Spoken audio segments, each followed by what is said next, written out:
next World of Outlaw, Brian Carter. So we'll wait for Mike, and we're going to start the interview directly with a video from the World of Outlaw. So let's get the video rolling, and we'll dive into World of Outlaw. Race fans, we're so excited to have you here with us. It's going to be a phenomenal night of racing. You can just feel the electricity in the air. We've got race cars on the racetrack ready to push for engine heat. This crowd, huge and ready for a fun night.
What a great video to start an interview. Good afternoon, Brian, and thank you for joining us.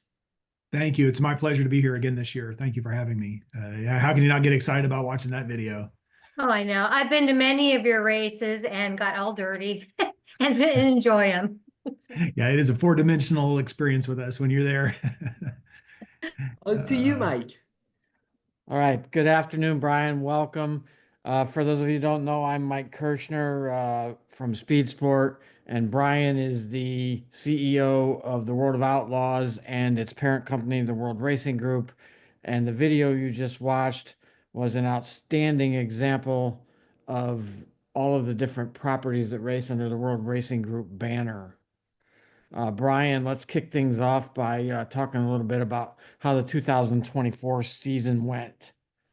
Well, it was another great year. It was an interesting year for us. Lots of rain, but it kind of hid in pockets. So we had a good year. We embarked on some journeys relative to updating our DIRTVision platform and the distribution to our fans, and we ended up acquiring another property that we didn't really expect to, but acquired the ASCS in the early part of the year to expand our support and development and growth of regional sprint car racing. So we didn't expect to do that when we started 24, and ended up with a great year trying to pull that back together. And it was even busier than I expected. So it was a good year. It's a great year for motorsports. You've heard it from the other series.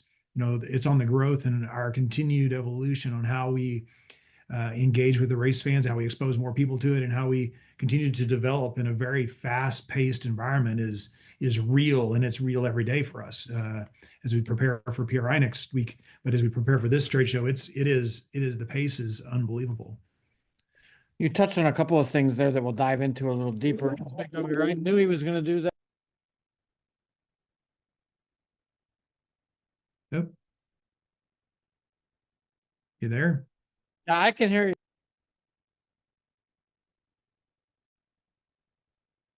My apologies, everyone. Someone walked through the yard in the back here, and the dog lost his mind. He's cool now, so we'll continue. We'll dive into some of the things you touched on, Brian. But rain, you mentioned.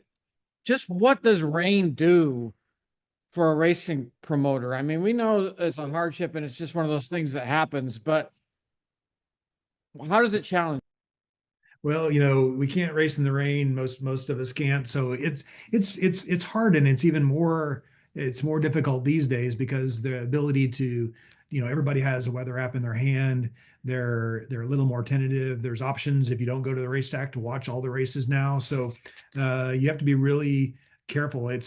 When weather plays, everybody loses. Either the racetrack's not fast, it's too fast, or it's not great racing, it's not great entertainment. You're there all night.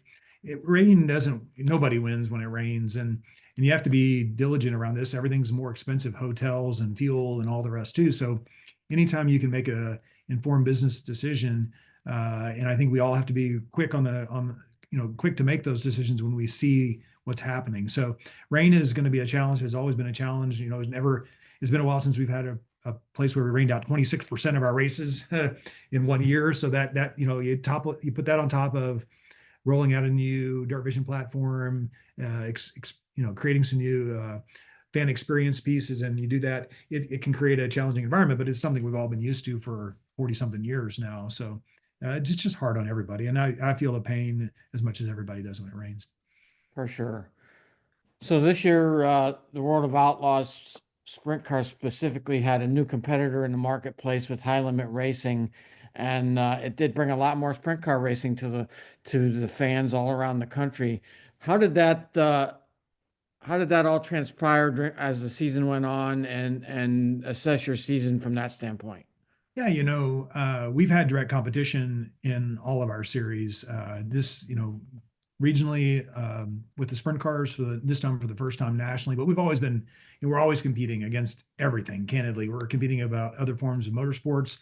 We're competing against baseball and soccer and all the other things that take a family's time and allocate that. So we've been in the competition world for a long time. So, but having head-to-head competition on the national sprint car touring schedule creates challenges. I mean, you got to make sure that you're meeting the demands not only of the teams but of the promoters and primarily the fans. I mean, are we addressing what the fans need? Are we providing too many races? Are we diluting a marketplace? Are we meeting the needs of all the marketplaces? So for a long time it's been us, and we're able to manage our calendar. Now you're managing a calendar not only with our other 7 touring series that we manage, but with all of the other touring series, including the High Limit series. So it's just an added dimension to it.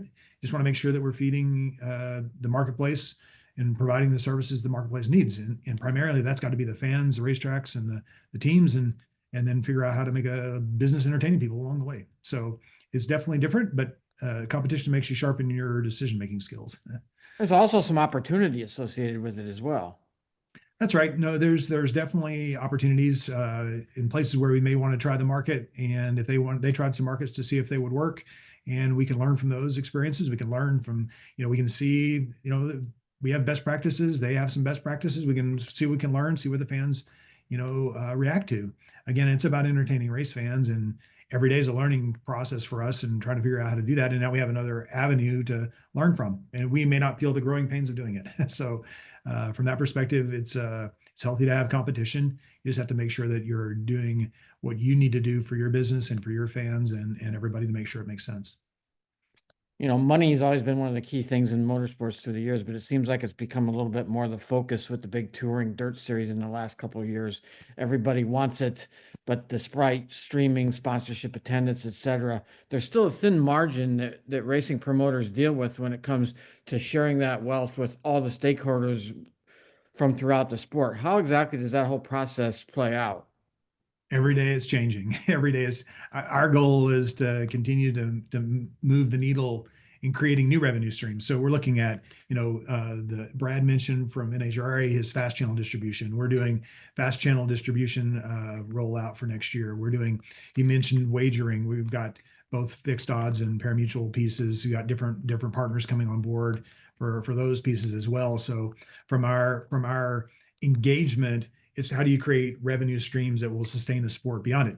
Historically, we were only relying upon the fans and the sponsors, and media was always an upside down model for us until we launched DIRTVision. TV was always an expense, but now TV is a revenue source, and we can control that through our own platform. So owning your own TV network now allows us to allocate those resources back into the sport where we think it's best served long-term growth. So now the key is, where do you identify the outside revenue streams that you can create and are those at the racetrack, or are they at away from the racetrack? And there's so many opportunities for us digitally through DIRTVision or through our fast channels or our partnerships with CBS Sports, and creating those revenue streams so that there is more of a pie for us all to share in. And that's a difficult balance. And I'm telling you, it gets tighter, and as the everything gets bigger, everything gets more complicated. And every day, the pace at which things are changing is remarkably fast. Extraordinary. And like Brad mentioned, COVID accelerated that, or Joe might have mentioned that. COVID accelerated all those pieces and brought them to the forefront of what we really needed to be to make sure that we were bringing all the revenue streams that we can. And it's not going to be all at the racetrack right now. The goal is to have the grandstands full, but the revenue sources are going to come from other places as well. I was going to ask you about it later on. You mentioned it a couple of minutes ago, getting into gambling. What are the benefits and the pitfalls of entering that new landscape? Well, our goal is engagement. So if you're is to figure out another way to involve the fan. Our pit areas are open. You come in and you can come in as a spectator, and you can get really close to the race cars, get to know the guys. There's so many great people in our pit area, so many guys that work really hard to make the cars go fast, really hard to make everything clean, and that level of engagement at the track is remarkable. But what we want is to create the pipeline of people that you got to get them interested and then get them to the track. You're not going to come to the dirt track without having any knowledge whatsoever in advance. So our goal with the gambling is to create another avenue in which to be engaged with our race fans. So my opinion is, if you are going to watch, you'll be more engaged if you are have $5 of fun on the side. But also, if you're going to gamble, you're going to watch. And hopefully, if you're watching, then soon we have you out at the racetrack. And then now you're at the racetrack and you're enjoying a night at the races with your friends, and then you're all playing $5, and maybe you have a good time. But it's about expanding the engagement with the race fan, and at the same time generating some revenue for everybody here trying to figure this out. Yeah, ideally the way you just explained it benefits everyone then, because maybe those same people are buying souvenirs and driver T-shirts and hats and so on and so forth. Exactly. It's just about creating another level of engagement and awareness.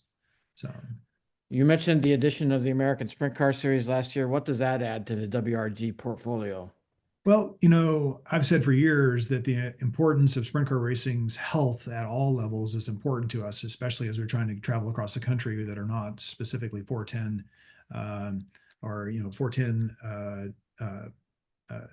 strong.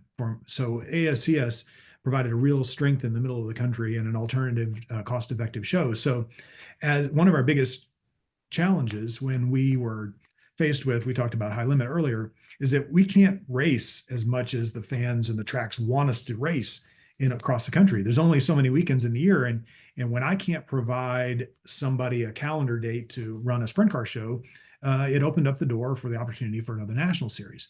And in fact, a lot of these racetracks need an affordable sprint car program that creates awareness of sprint car racing that feeds the needs of those racetracks in those regions. And ASCS has been providing that since 1992, and Emmett formed that. So needing ASCS strong is just as important as many of the regional 410 campaigns. So what it allows us to do is not only provide the World of Outlaws for the tracks where we can, but then it also provides a nationally promoted sprint car show at a cost affordable place that still has the energy and resources behind it that World Racing Group brings, the marketing and the advertising and the promotion, and allows that. And at the same time, I'm hoping that we can cultivate sprint car crowds, sprint car fans, and sprint car racetracks. And by doing that along the way, I believe that will support the long-term health of sprint car racing. And from my perspective, that's really important. And the ASCS has been an integral part of the history, and I wanted to make sure we maintained it.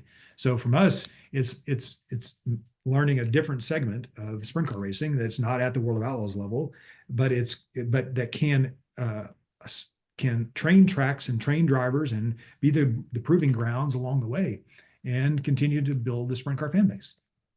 And that's Emmett that Brian, pardon me, Brian. The Emmett that Brian mentioned a minute ago was Emmett Hahn, who built the American Sprint Car Series in 1992. from which WRG acquired it earlier this year. And ASCS, along with your Extreme Midget Series, kind of gives you a natural ladder system to build for drivers to build their way through your properties all the way to the world of Outlaws and maybe even beyond that. No, that's right. And it started years ago when we started with Millbridge. So Millbridge here in town, which is a fun little local racetrack for us to our office, and has really been cultivating many of the up and coming stars. So we're going to have effectively a fully documented, videoed history of the driving for some of these kids that are going to be superstars someday and already are creating that brand. So we will have had them documented and had them promoted from their beginning of their career when they were youngsters barely walking to get in their race car out of Millbridge. So it's definitely a part of the long-term strategy of creating that pipeline of racers that can compete and grow and then take the sport to the level they want to. If they want to, whatever level, I hope to manage them to whatever peak they can and enjoy themselves along the way. Beyond those series, World Racing Group also has the Dirt Car Series, which includes crate late models, modifieds, hobby stocks, all sorts of different divisions. Approximately how many racers participate on that level, and how do you feel the health of grassroots racing is in the weekly divisions? Well, there are several thousand, just short of 10, I think, that compete at all those racetracks at all those levels. And to generalize it, it's really difficult to generalize the state of motorsports because some areas and pockets are struggling and some are doing really fine. And it depends upon how much, the ability for promoters to be successful, the strength of a particular class, how many different offerings there are. There's so many things that affect it. Generally, I believe that the destination large scale events, the truly corner pieces of our sport, are doing really, really well and are creating awareness and excitement and energy that are truly showing a real growth trajectory for a long time now. But I cannot say that about every bit and corner, nook and cranny of all of dirt car racing, because some of the places are truly struggling, and some of them are either economically driven or environmentally driven, meaning that they're fighting the city or fighting code ordinances or just candidly into a marketplace that's just not supporting the dirt racing anymore. And those are hard. I know that that's a difficult place to be, but the strength of dirt,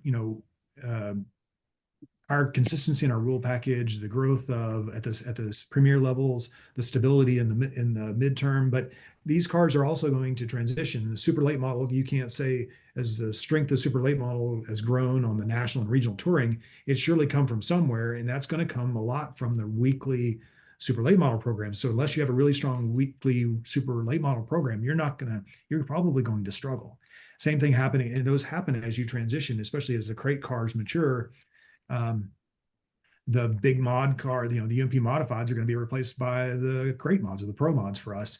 And the super late models are going to get replaced weekly by a crate light model program instead. And those are all healthy, but it's not the same everywhere. And you have to be really careful how you manage it. And that's one of the things I pride in World Racing Group is when we have an event at a track, we're not only looking at it for one of those big events, but how do we continue to support that when we leave? And that's a lot of the reason why we have a support class of the local heroes run with us.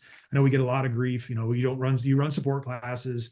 We do our best to only run one. The sprint cars only run one, but it generally is more helpful. It may cost us 30 minutes in the program, but if we run it carefully and we try to do that every night, we showcase some of the local fans. We maybe have a chance to bring those fans out for some other show other than the World of Outlaws. And to me, supporting weekly sanctioning and all the other classes, that's important.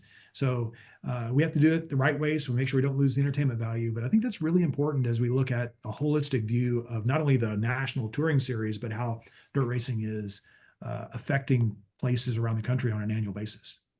So many of the tracks operate independently, and they need to be healthy in order to host the World of Outlaws or USAC or whatever series it may be.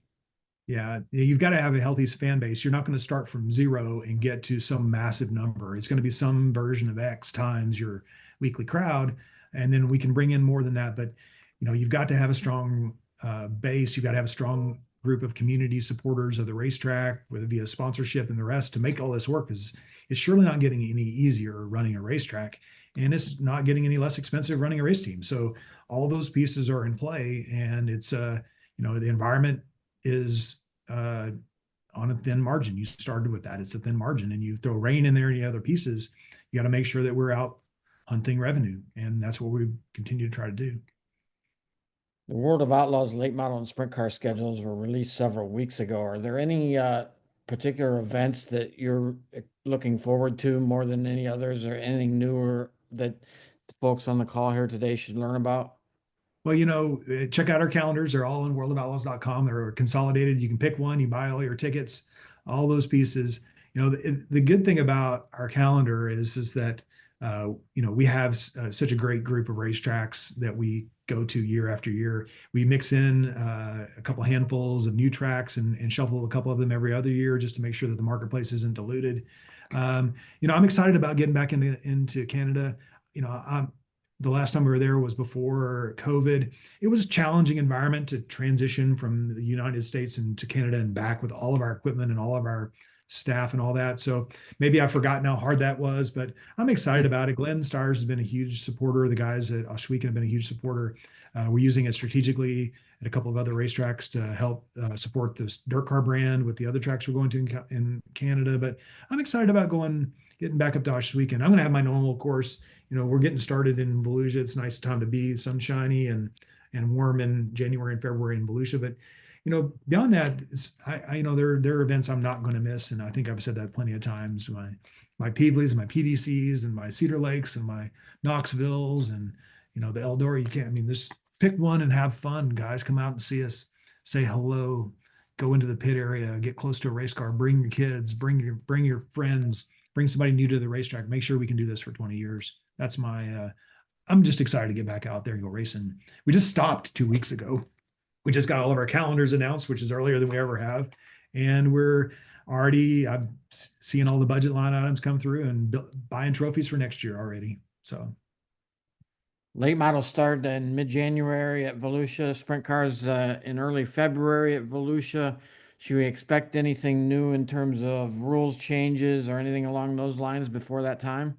No, we've got a couple things to button up with some SFI things on the sprint car side. We've got some nice safety pieces coming for the bladders. I know that we've seen a few more bladder fires or fuel fires, and we're addressing that with some SFI requirements, and the manufacturers have been supportive of providing us some different products. Not a lot of changes. Our strength has come from keeping the rule book pretty similar. Not making radical changes. I have no interest. We've announced our changes on the sprint car side.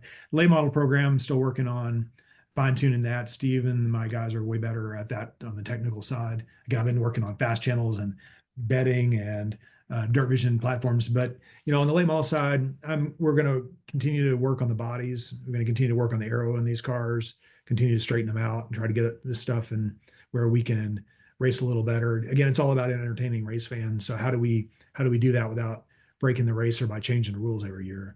And that's the long-term piece, is how do you continue to make the changes to make the entertaining without manufacturing competition? And how do you not break the bank every time you make a rule change?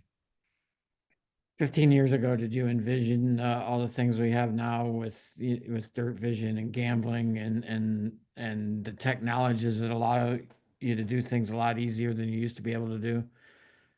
I had no idea. I don't think anybody had any idea. We bought DIRTVision as part of the program when we bought Dirt Motorsports from Glenn Donnelly back in 2003 and 4. And DIRTVision was the production company that produced This Week on Dirt and provided some streaming from Weed Sport. So the idea of what DIRTVision has become is I don't think I could have ever contemplated. It's only full-time streaming in 2018. So we got a couple years run, 17, 18. We really had the platform working well. It wasn't really until COVID that figured out, okay, we need to really have this thing hammered out. So we did a full platform. Some people complained about that, but there's a lot of functionality inside DIRTVision now that people aren't aware of, with your own fast forward and slow motion replays. You can do all that on your own if you've got good enough internet.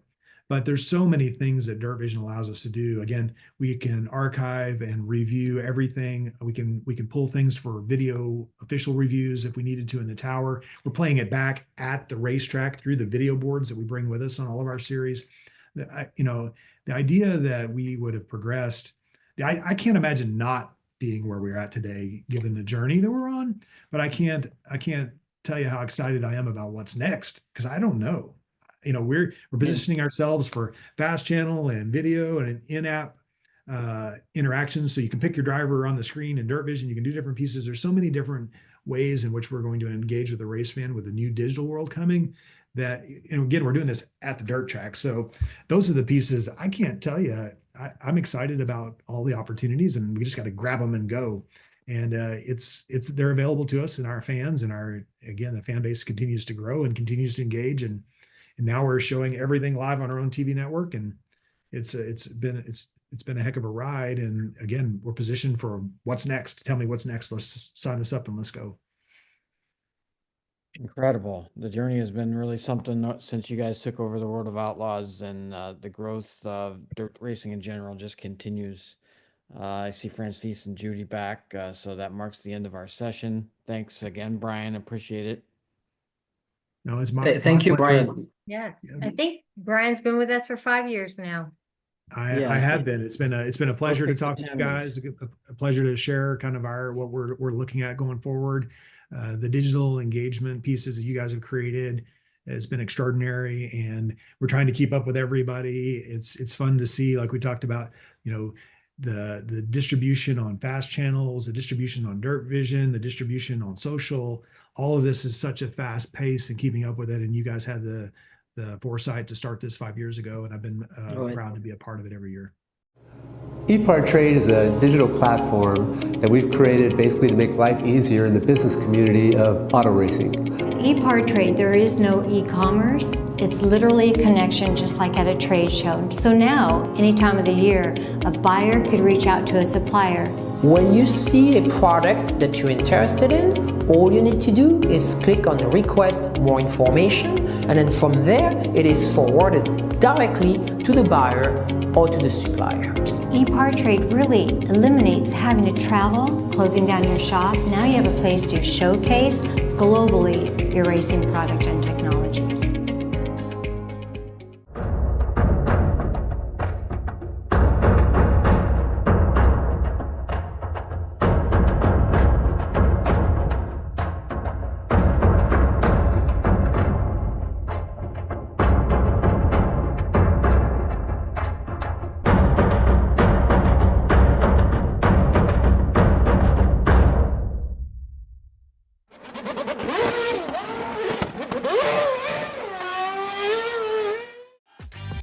Looking for a quick fix of motorsports news? The Speed Sport Daily is what you need.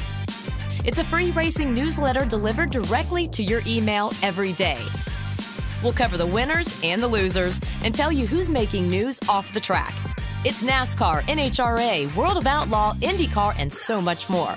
Go to speedsport.com today and get signed up for America's free racing newsletter and get your daily motorsports fix. The Speed Sport Daily.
Land speed record holder George Poteet's Speed Demon rocketed 481 miles per hour at the Bonneville Salt Flats. You don't go that fast without ARP fasteners. There is no way that we could go the speed that we've gone, the number of times we've gone, with a lesser quality bolt than ARP supplies to us. And we absolutely wouldn't be where we were today if it weren't for ARP. When failure is not an option, it's ARP-bolts.com. We're Performance Plus Global Logistics. Our team of dedicated performance industry and logistics experts get valuable cars and components to the track on time in top condition. We provide expedited logistics solutions for the performance industry using direct routes instead of deferred options, and communicate all necessary information to the appropriate resources to meet regulations and ensure a smooth transit and secure delivery, both domestically and internationally. And we exceed customer expectations by providing best-in-class service with an efficient and cost-effective system in place. Contact us today to book your next shipment.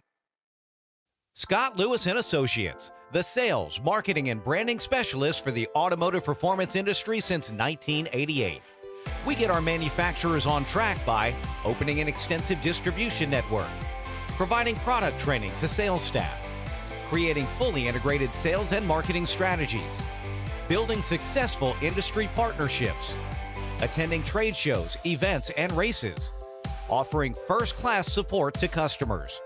SLAI delivers solutions that win you sales. To get in touch with an SLAI representative, call 516-378-6100. Go to scottlewisinc.com or email info@scottlewisinc.com. With roots in the Midwest that date back well before the Model T, Fifth Third Bank has a long history of serving the needs of automotive companies. While much has changed over the years, our passion for helping businesses put cars on the road and on the track has not. Today, we are more committed than ever as a member of SEMA, a founding member of PRI, and a sponsor of multiple race teams across several racing series. For over a decade, Fifth Third Bank has been a staunch supporter of our industry and a great partner for many companies in the motorsports field. Our business has been growing extremely fast, and really we could not be where we are today without Fifth Third. They provided amazing strategic advice, the capital we need to support our phases of growth. They are true partners for me now, and what they do with their involvement in motorsports is untouched in this community. Where can we take your business? Fifth Third Bank. You work as hard as your truck, and you have no time for downtime. That's why more truck owners trust Blue Def, America's #1 diesel exhaust fluid brand.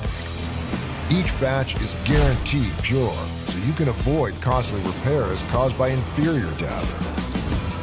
Demand America's best for your truck. Blue Def and Blue Def Platinum. Put trust in your truck. When it comes to pushing the limits of performance, the pros know there's no room for compromise. At Crowder Cams, we don't just engineer camshafts and valve train components, we redefine what power means. Since 1955, Crowder Cams has been the name trusted by racers, engine builders, and gearheads around the globe. Whether you're building a street machine, a dragster, or a track car, Crowder Cams provides the muscle you need to dominate. And with Crowder, victory is within your reach.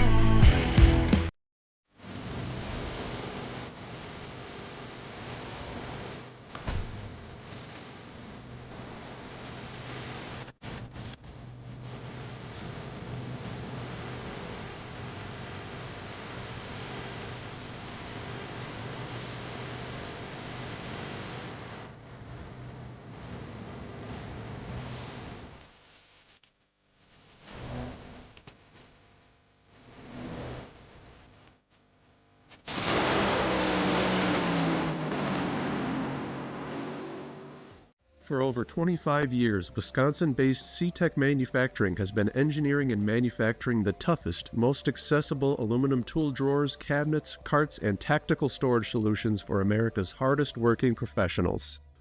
Whatever you need to store and however you need to store it, put your trust in C-Tech Manufacturing. We build it better. Visit our new website at ctechmanufacturing.com or give us a call at 715-355-8842. If you're watching this video, you might be wondering, What is WPC?